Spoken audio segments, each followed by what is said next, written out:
بسم اللہ الرحمن الرحیم۔ السلام علیکم، آپ دیکھ رہے ہیں الف نیوز اور میں ہوں آپ کے ساتھ ماجد علی۔ شامل کرتے ہیں آج کی headlines. Chairman P T I Imran Khan کی توشاخانہ ٹرائل روکنے کی استدعا مسترد۔ ترک صدر رجب طیب اردوان کا فلسطینی کاز کی حمایت جاری رکھنے کا عزم۔ روس یوکرین جنگ، امریکہ بدستور آگ پر تیل چھڑکنے میں مصروف۔ امریکی دھمکی پھر نظر انداز، شمالی کوریا کا دور تک مار کرنے والے بیلسٹک میزائل کا کامیاب تجربہ۔ قرآن پاک کی بے حرمتی عالمی قوانین کی خلاف ورزی ہے، سعودی ولی عہد۔ بھارتی وزیر اعظم نریندر مودی کے خلاف تحریک عدم اعتماد لانے کا فیصلہ۔ پاکستان انٹرنیٹ پابندیوں کے حوالے سے تیسرا بدترین ملک قرار۔ سوڈانی فوج نے کینیا کو دھمکی دے دی۔ سپریم کورٹ نے chairman P T I Imran Khan کی توشاخانہ ٹرائل کیس روکنے کی استدعا مسترد کر دی۔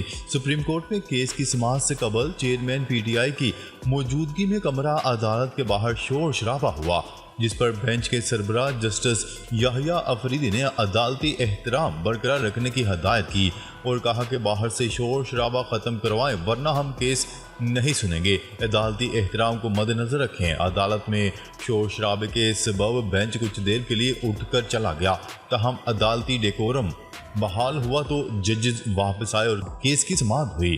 سپریم کورٹ نے کیس کی سماعت کے دوران chairman P T I Imran Khan کے وکیل خواجہ حارث نے دلائل دیتے ہوئے کہا کہ ہائی کورٹ میں دو درخواستیں زیر سماعت ہیں، ایک اختیار سماعت اور دوسری توشاخانہ کیس ٹرانسفر کی درخواست ہے۔ ٹرائل کورٹ کے جج متعصب ہیں اور ان کی فیس بک پوسٹیں ہیں۔ اس پر جسٹس یحییٰ افریدی نے کہا کہ عدالت ٹرائل کورٹ کے معاملے میں مداخلت نہیں کرے گی۔ ہائی کورٹ سے کہیں گے کہ وہ آپ کی زیر التوا درخواستوں کو اکٹھا سن لے۔ اختیار سماعت بنیادی نکتہ ہے، اس پر پہلے فیصلہ ہونا چاہیے۔ جو بھی کہنا ہے اسلام آباد ہائی کورٹ کے سامنے کہیں۔ جسٹس یحییٰ افریدی کا کہنا تھا کہ اسلام آباد ہائی کورٹ نے تو معاملہ ٹرائل کورٹ کو بھجوایا تھا۔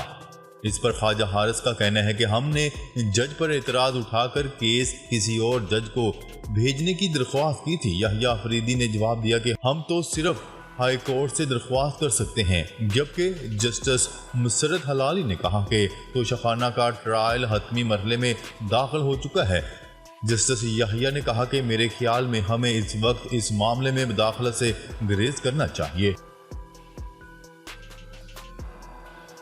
خبر کے اگلے حصے میں بات کرتے ہیں۔ ترک صدر رجب طیب اردوان نے فلسطینی کاز کی حمایت جاری رکھنے اور فلسطینیوں کی خوشحالی میں اضافے کے عزم کا اظہار کر دیا۔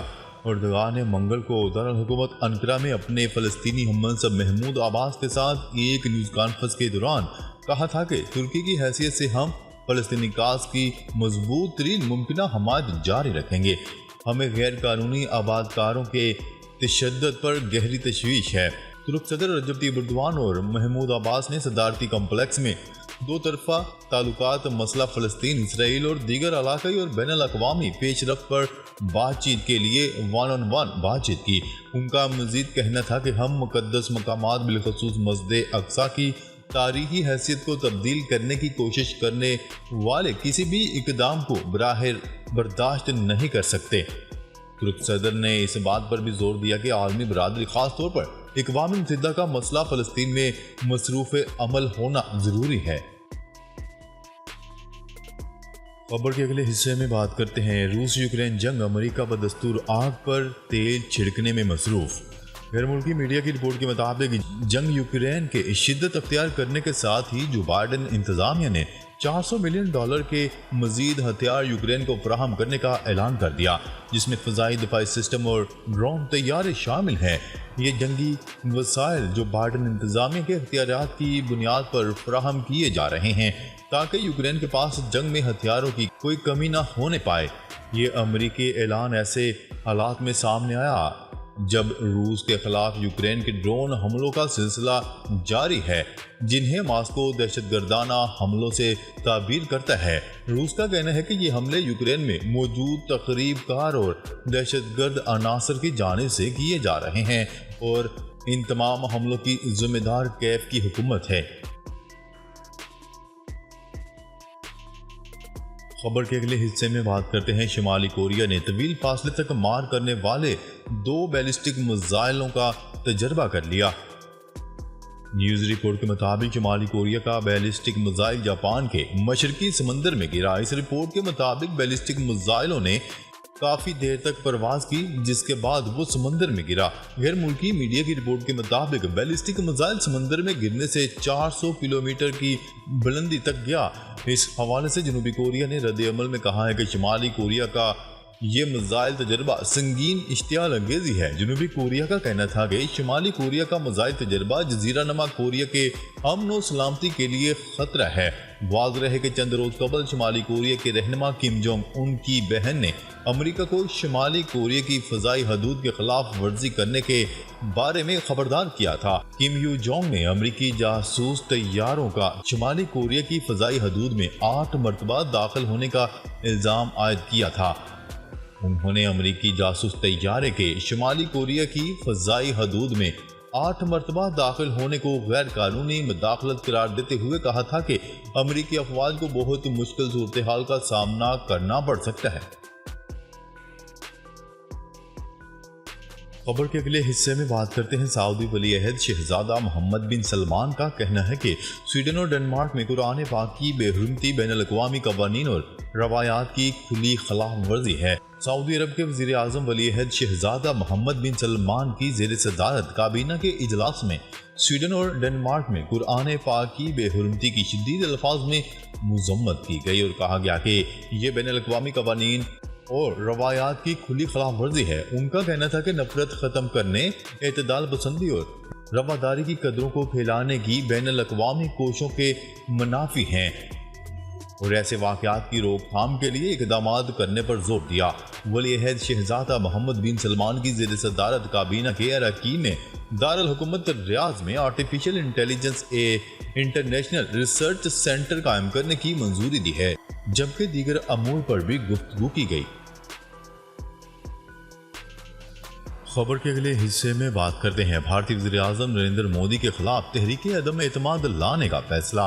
भारतीय वज़ीर-ए-आज़म नरेंद्र मोदी के खिलाफ Indian national development inclusive licence ना सिर्फ मुतहर्रिक हो गया बल्कि इनके खिलाफ तहरीक अदम एतमाद भी लाने का फैसला कर लिया गया। मौकर भारतीय अखबार हिंदू समेत दीगर ज़राए अबलाग के मुताबिक अपोजिशन के 26 जमाती इत्तेहाद ने यह फैसला एक इजलास में किया। वाज़ेह है कि अपोजिशन गुज़िश्ता कई दिनों से मणिपुर में जारी खाना जंगी पर लोकसभा में बहस करवाने का मुतालबा कर रही थी, लेकिन मोदी सरकार हीले बहानों से मणिपुर फसादात पर पार्लियामेंट में बहस करवाने से गुरेज़ां थी।